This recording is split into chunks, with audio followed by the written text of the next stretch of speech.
A cannabis é a substância legal mais consumida no mundo e a América é o continente que mais a produz. Porém, é a região da América Latina a mais afetada do continente que enfrenta o problema crônico do tráfico e produção de drogas. E dois países latino-americanos encabeçam a lista de grandes produtores mundiais da erva, o México e o Paraguai. O território paraguai produz 80% da maconha consumida no Brasil e abastece o consumo na Argentina, Chile e Uruguai também. Contudo, o vizinho brasileiro não chegou magicamente a esse patamar. Ele contou com décadas de um cenário interno e externo que permitiram o tráfico se tornar preponderante no país, e produtores ilegais advindos do Brasil tiveram um papel fulcral nisso.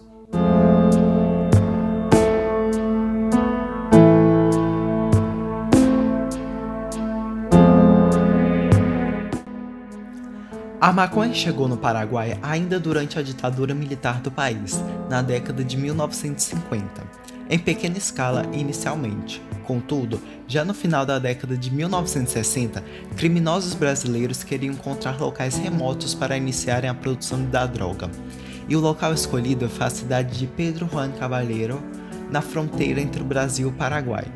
Mas foi na década de 1990 que a produção da cannabis ganhou uma escala nacional no território vizinho. Nesse período, além das medidas de integração regional promovidas pelo Mercosul, as grandes produções agrícolas paraguaias, como a soja, ganharam ainda mais importância econômica e reforçaram o problema secular da concentração fundiária na ex-colônia espanhola. Isso resultou em um movimento de êxodo rural dos camponeses das regiões cultivadas. Estima-se que cerca de 1 milhão de habitantes saíram das zonas rurais e foram para as cidades do Paraguai. Todavia, os que permaneciam no campo deparavam-se com dificuldade para modernizar a produção, desvalorização cambial, baixos lucros com o plantio de culturas tradicionais, falta de ajuda governamental para a agricultura familiar e a forte competição com lavouras de outros países. Nesse cenário de crise para os agricultores, muitos foram cooptados por organizações criminosas brasileiras. Atualmente, a estimativa é de que 8 em cada 10 famílias da região norte do Paraguai se sustentem pela produção da maconha, ou seja, mais de 80 mil pessoas. Facções criminosas como o PCC, por exemplo, profissionalizaram a produção de drogas no país. Isso tem reflexo no fato do primeiro comando da capital estar expandindo sua influência lá e já ser uma das maiores organizações criminosas presentes no Paraguai.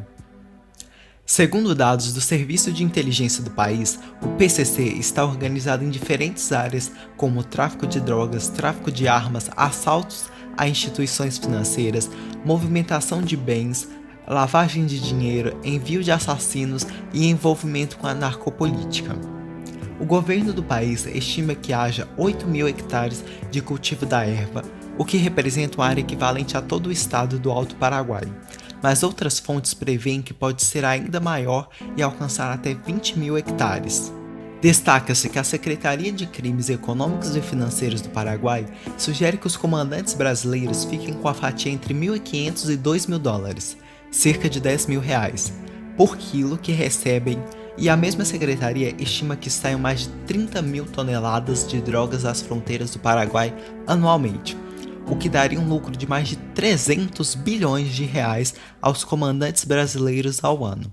Esse contexto de forte influência do mundo das drogas é observado na alta violência urbana e corrupção sistêmica, que está presente em entidades públicas e forças de segurança que são cooptadas pelas organizações criminosas da nação sul-americana.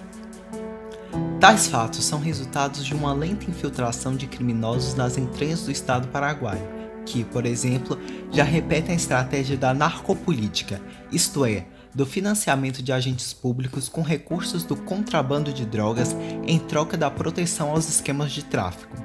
Essa medida de financiar, em especial políticos, para ganhar relevância e poder é semelhante ao que já acontece em outros países da região, como no México, o que contribuiu para a explosão do plantio de drogas e fez com que a atividade deixasse de ser secundária e passasse a ter papel central na economia local.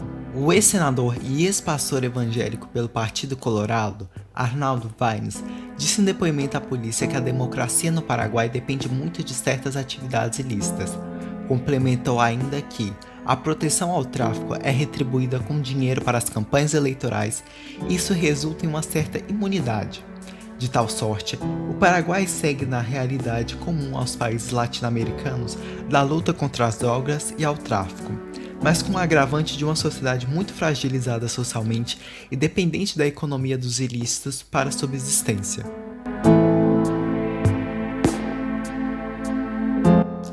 E aí, gostou? Curta, compartilhe, comente e inscreva-se. Queremos saber de vocês se gostam desses temas, se acham que o Paraguai vencerá essa questão e como isso é um alerta para o Brasil, que já tem grandes regiões cariocas tomadas pelas milícias. Esse foi o Boletim Explica e esse é o Boletim 24 Horas.